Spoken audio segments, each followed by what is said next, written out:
Hi all, welcome to Pepcoffland organic farming. പെപ്കോഫ്ലാൻഡിൻ്റെ പുതിയൊരു വീഡിയോയിലേക്ക് ഏവർക്കും സ്വാഗതം. നമ്മൾ കുറേയായി വീഡിയോസൊക്കെ ചെയ്തിട്ട് നമ്മൾ സ്ഥിരം കാണുന്നത് പോലെ കുരുമുളകും കാപ്പിയും ഒന്നും അല്ല ഇന്നത്തെ വീഡിയോൻ്റെ സ്പെഷ്യൽ തക്കാളിയാണ്. തക്കാളി കൃഷിയെക്കുറിച്ചാണ് ഇന്നത്തെ വീഡിയോ ചെയ്യുന്നത്. നിങ്ങൾ ആദ്യമായിട്ടാണ് ഈ ഒരു ചാനൽ കാണുന്നതെങ്കിൽ തീർച്ചയായും ഞങ്ങളെ സപ്പോർട്ട് ചെയ്യുക. അതുപോലെ നിങ്ങളുടെ അഭിപ്രായങ്ങളും നിർദ്ദേശങ്ങളും ഒക്കെ കമൻറ്റിലൂടെ ഞങ്ങളെ അറിയിക്കുമല്ലോ. ഇനി നമുക്ക് തക്കാളിയുടെ വിശേഷങ്ങളിലേക്ക് പോകാം. തമ്മിൽ കണ്ടപോലെ തന്നെ ഈ തക്കാളിക്ക് ബാധിക്കുന്ന രോഗമല്ല, തക്കാളിയെ ശല്യം ചെയ്യുന്ന ഒരു ആളാണ് നമ്മുടെ കായീച്ചയുടെ ശല്യം രൂക്ഷമായിട്ടുണ്ടെങ്കിൽ തക്കാളി നമ്മൾ വിചാരിച്ച രീതിയിൽ നമുക്ക് കിട്ടില്ല. അതിൻ്റെ ഉള്ളിൽ നിറയെ പുഴുക്കളും കുത്തും ഒക്കെ ആയിട്ട് ഒന്നിനും പറ്റാത്ത രീതിയിൽ ആയിപ്പോകും. അപ്പോൾ ഞങ്ങൾ പല രീതിയിലും കായീച്ച ശല്യം ഒഴിവാക്കാൻ വേണ്ടിയിട്ട് പലതും പരീക്ഷിച്ചു, പക്ഷേ അതിലൊന്നും വിജയം കണ്ടില്ല. അപ്പോഴാണ് ന്യൂസ് പേപ്പർ വെച്ചിട്ട് ഒരു ഐഡിയ തോന്നിയത്. അപ്പോൾ അങ്ങനെ ചെയ്തതാണ്. ന്യൂസ് പേപ്പർ കൊണ്ട് ഓരോ തക്കാളി വേണമെന്നില്ല, നമുക്ക് എത്ര കൂട്ടമായിട്ട് നിൽക്കുന്നു അതിനെ മൊത്തത്തിലൊന്ന് കവർ ചെയ്ത് കൊടുക്കുകയാണെങ്കിൽ ഈ കായീച്ച വരുന്നത് വളരെ കുറവായിരിക്കും. നിങ്ങളിപ്പോൾ നോക്കുമ്പോൾ ഈ തക്കാളിക്ക് മുകളിലൂടെ സിമെൻറ്റിൻ്റെ പൊടികളായിട്ട് നിങ്ങൾക്ക് കാണാൻ പറ്റും. പിന്നെ അത് നമ്മുടെ വീട് പണി നടക്കുന്നതുകൊണ്ട് അതിൻ്റെ സൈഡിൽ നിന്ന് അതിലേക്ക് തെറിച്ചതാണ്. നമ്മൾ നന്നായി കഴുകിയതിന് ശേഷം അത് ഉപയോഗിക്കുകയുള്ളൂ. ഈ ഒരു കാര്യം ഒഴിവാക്കിയാൽ നല്ല രീതിയിലുള്ള തക്കാളിയാണ് നമുക്ക് കിട്ടിയിരിക്കുന്നത്. കായീച്ചയുടെ എല്ലാ ശല്യവും മാറ്റിക്കൊണ്ട്, അല്ലെങ്കിൽ കായീച്ച ശല്യം ഒഴിവാക്കിക്കൊണ്ടാണ് ഇങ്ങനെ തക്കാളി ചെയ്തിരിക്കുന്നത്.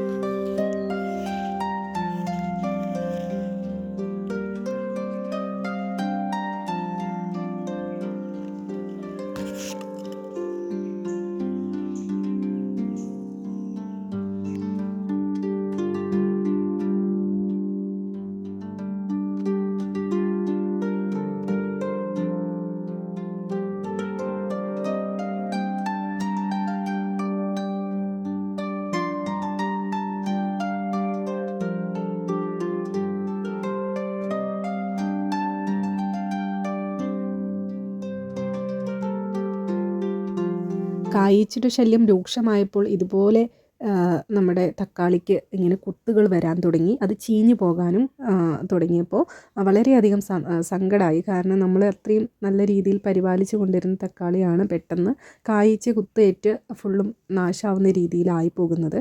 അപ്പോൾ ഇതുപോലെ കായീച്ച കെണിയൊക്കെ വെച്ച് നോക്കി, അതുപോലെ ഫുള്ളും ഈ കൊതുക് വലയൊക്കെ വിരിച്ച് നോക്കി. നമ്മൾ അതായത് തക്കാളിക്ക് പന്തലിട്ട് കൊടുത്തിട്ടുണ്ടായിരുന്നു. അപ്പോൾ അതിൻ്റെ മുകളിലൂടെ ഒരു വലയൊക്കെ വിരിച്ചു കൊടുത്തു. പക്ഷേ അതിലൊന്നും രക്ഷയില്ല, കായീച്ച വളരെയധികം കൂടുതലായി. അപ്പോഴാണ് ഇങ്ങനെ ന്യൂസ് പേപ്പർ വെച്ചിട്ട് ചെയ്തു നോക്കാം എന്നുള്ള ഒരു ഐഡിയ വന്നത്. അങ്ങനെ ന്യൂസ് പേപ്പർ വെച്ചിട്ട് നമ്മൾ എല്ലാ തക്കാളിയും, ഇപ്പോൾ തക്കാളികൾ കുലയായിട്ടാണ് ഉണ്ടാവുക, അപ്പോൾ നമ്മൾ അതിനെ മൊത്തത്തിൽ കവർ ചെയ്യുന്ന രീതിയിൽ ന്യൂസ് പേപ്പർ വെച്ചിട്ട് ജസ്റ്റ് ഒന്ന് റൗണ്ട് ചെയ്ത് അങ്ങനെ വെച്ചു. നമ്മൾ ഒരു കയറിട്ട് വേണമെങ്കിൽ കെട്ടി കൊടുക്കാം, അല്ലെങ്കിൽ ജസ്റ്റ് ഒന്ന് പൊതിഞ്ഞു കൊടുത്താൽ മാത്രം മതിയാകും. അപ്പോൾ അങ്ങനെ ചെയ്തതിന് ശേഷം കായീച്ച ശല്യം നല്ല കുറവുണ്ട്. ന്യൂസ് പേപ്പർ വെച്ചിട്ട് പൊതിഞ്ഞു കൊടുക്കുമ്പോൾ പലർക്കും ഉണ്ടാകുന്ന ഡൗട്ടാണ്, ഇത് നനച്ചു കൊടുക്കുന്ന സമയത്ത് ഈ ന്യൂസ് പേപ്പർ ചീത്തയായി പോകില്ലേ, അല്ലെങ്കിൽ കീറിപ്പോവുകയോ താഴോട്ട് വീണു പോവുകയോ എന്തെങ്കിലും ചെയ്തിട്ടുണ്ടെങ്കിൽ നമുക്കത് വെറുതെ ആകും എന്ന് വിചാരിക്കും. പക്ഷേ ഞാനിവിടെ ഇങ്ങനെ ചെയ്തതിന് ശേഷം ന്യൂസ് പേപ്പർ ഒന്നും താഴോട്ട് വീണൊന്നും അങ്ങനെ പോയിട്ടില്ല. സ്റ്റാപ്ലെയർ വെച്ചിട്ട് ജസ്റ്റ് ഒന്ന് പിൻ ചെയ്ത് കൊടുത്താലും മതി, നമ്മൾ ന്യൂസ് പേപ്പർ ഒന്ന് കവർ ചെയ്തിട്ട്. ഇത്രയൊക്കെ റിസ്ക് എടുത്തിട്ട് നമ്മൾ ഇങ്ങനെ പച്ചക്കറികൾ കൃഷി ചെയ്യുമ്പോൾ നിങ്ങൾ വിചാരിക്കും ഇത്രയും റിസ്ക് എടുത്തിട്ട് വേണ്ടേ ഇങ്ങനെയൊക്കെ ചെയ്യേണ്ടത്, അതിനേക്കാൾ നല്ലത് നമ്മൾ കടയിൽ പോയി സാധനങ്ങൾ വാങ്ങിക്കാമെന്ന് വിചാരിക്കും. പക്ഷേ നമ്മൾ ഇങ്ങനെയൊക്കെ ഉണ്ടാക്കി കഴിയുമ്പോൾ നമുക്ക് മനസ്സിന് കിട്ടുന്ന ഒരു സന്തോഷം അത് വേറെ തന്നെയാണ്. അതുപോലെ വിഷമില്ലാത്ത പച്ചക്കറികൾ നമുക്ക് യൂസ് ചെയ്യുകയും ചെയ്യാം. അപ്പോൾ ഇങ്ങനെ നമ്മൾക്ക് അങ്ങനെ ഒരു പച്ചക്കറി ഉണ്ടാക്കണം, അല്ലെങ്കിൽ നല്ല രീതിയിലുള്ള പച്ചക്കറി കൃഷി ചെയ്യണം എന്നുള്ള മനസ്സുണ്ടെങ്കിൽ നമുക്ക് ഈ ഒരു കാര്യങ്ങളൊക്കെ എളുപ്പത്തിൽ തന്നെ ചെയ്തെടുക്കാവുന്നതാണ്. തക്കാളിക്ക് അതുപോലെ പന്തലിട്ട് കൊടുക്കുകയാണെങ്കിൽ അതും കൂടുതൽ വിളവ് ലഭിക്കാൻ കാരണമാകും. അതുപോലെ ഈ തക്കാളി തന്നെ പല ടൈപ്പ് തക്കാളികളും അവൈലബിൾ ആണ്. ഇതിൽ നീണ്ട ടൈപ്പ് തക്കാളി ഉണ്ട്, അതുപോലെ വട്ടത്തക്കാളി അല്ലെങ്കിൽ ഉണ്ടത്തക്കാളി എന്നൊക്കെ പറയുന്ന ടൈപ്പുണ്ട്. അതിന് ഉണ്ടത്തക്കാളിക്ക് അങ്ങനെ കേടുവരാറില്ല എന്ന് തോന്നുന്നു. പക്ഷേ ഈ ഒരു തക്കാളിക്ക് പെട്ടെന്ന് കേടുവരുന്ന ടൈപ്പാണ്. പക്ഷേ കാണാനും കൂടുതൽ വിളവ് ലഭിക്കുന്നതുമായിട്ടുള്ളത് ഈ നീണ്ട തക്കാളിയാണ്. അപ്പോൾ ആ ഒരു ഇതിൽ അങ്ങനെ ചെയ്തതാണ്. വേറെ ടൈപ്പ് തക്കാളിയുണ്ട്, നമുക്ക് തീരെ കേടുവരാത്ത ടൈപ്പ് തക്കാളിയും ഇന്ന് നിലവിലുണ്ട്. ഇതാണ് മുളക് തക്കാളി. ഇതിൻ്റെ ഷേപ്പ് ഏകദേശം മുളകിനെ പോലെ ഉണ്ടാവുന്ന ഒരു തക്കാളിയാണ്. ഇത് നന്നായിട്ട് കായ്ക്കും, അതുപോലെ ഒരു കേടും ഇതിന് വരുന്നില്ല. കായ്ച്ചയുടെ ശല്യം ഒന്നും ഇതിനുണ്ടാവലില്ല. ഇത് നല്ല വിളവ് ലഭിക്കുന്ന ടൈപ്പ് തക്കാളിയാണ് ഈ ഒരു മുളക് തക്കാളി എന്ന് പറയുന്നത്. നല്ല ഭംഗിയാണ്, ഇത് കാണാനും നല്ലൊരു ഭംഗിയാണ്. ഇത് കാണുന്നത് പോലെ തന്നെ ഒരു ചുവട് തക്കാളി ഉണ്ടെങ്കിൽ നമുക്ക് ഒരുപാട് തക്കാളികൾ കിട്ടുന്നതാണ്. ഇതിൽ നിന്നും കുറേ കൊലയായിട്ട് ഉണ്ടാവുന്ന ടൈപ്പ് ഒരു തക്കാളിയാണ് ഈ മുളക് തക്കാളി.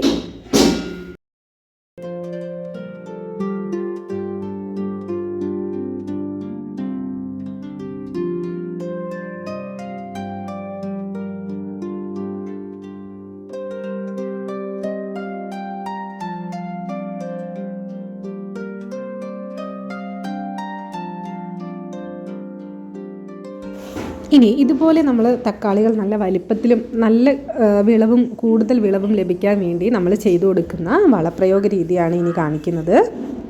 ആകെ 3 ഇൻഗ്രീഡിയൻസ് മാത്രം മതി. നമ്മൾക്ക് അവൈലബിൾ ആയിട്ടുള്ള സാധനങ്ങൾ തന്നെയാണ് നമ്മളിതിന് യൂസ് ചെയ്യുന്നത്. കുറച്ച് ഉള്ളിത്തൊലിയാണ് വേണ്ടത്. വലിയ ഉള്ളിയുടെ തൊലി 1.5 കിലോ, അതുപോലെ പച്ച ചാണകം ഒരു 1.5 കിലോയോളം വരണം.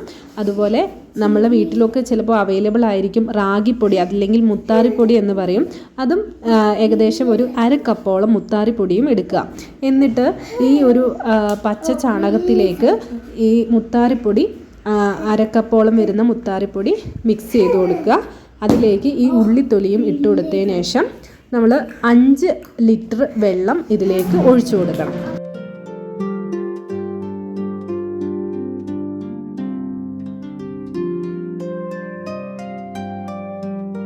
ഇനി ഇതെല്ലാം നന്നായി മിക്സ് ചെയ്യാൻ വേണ്ടി ഒരു കോലെടുത്തിട്ട് നന്നായി ഇളക്കി കൊടുക്കുക. എന്നിട്ട് 20 ദിവസങ്ങൾക്ക് ശേഷം നമുക്കിത് ഇതിലേക്ക് 20 ലിറ്റർ വെള്ളം ചേർത്ത് നമുക്ക് ഈ തക്കാളിയുടെ ചുവട്ടിലേക്ക് ഒഴിച്ചു കൊടുക്കുകയോ അല്ലെങ്കിൽ സ്പ്രേ ചെയ്ത് കൊടുക്കുകയോ ചെയ്യാം. ഇതിപ്പോൾ 20 ദിവസം കഴിഞ്ഞു. ഏകദേശം നമുക്ക് കൃഷിക്ക് ആവശ്യമായ രീതിയിൽ വേണം നമ്മൾ വളപ്രയോഗം നടത്താൻ. 1 ലിറ്റർ ആണ് നമ്മൾ ഇതിൽ നിന്നും വളം എടുക്കുന്നതെങ്കിൽ അതിലേക്ക് 20 ലിറ്റർ വെള്ളം ചേർത്തിട്ട് വേണം നമ്മൾ സ്പ്രേ ചെയ്ത് കൊടുക്കാനോ അല്ലെങ്കിൽ ഈ തക്കാളിയുടെ ചുവട്ടിലേക്ക് ഒഴിച്ചു കൊടുക്കാനോ ചെയ്യേണ്ടത്. ഇങ്ങനെ ചെയ്യുകയാണെങ്കിൽ നമുക്ക് നല്ല രീതിയിൽ വിളവ് ലഭിക്കുന്നതാണ്.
തക്കാളി കൃഷിയുടെ വീഡിയോ ഏവർക്കും യൂസ്ഫുൾ ആയെന്ന് കരുതുന്നു. മറ്റൊരു വീഡിയോയുമായി നമുക്ക് വീണ്ടും കാണാം. ഇന്നത്തെ വീഡിയോ ഇവിടെ വൈൻഡപ്പ് ചെയ്യാൻ സമയമായി.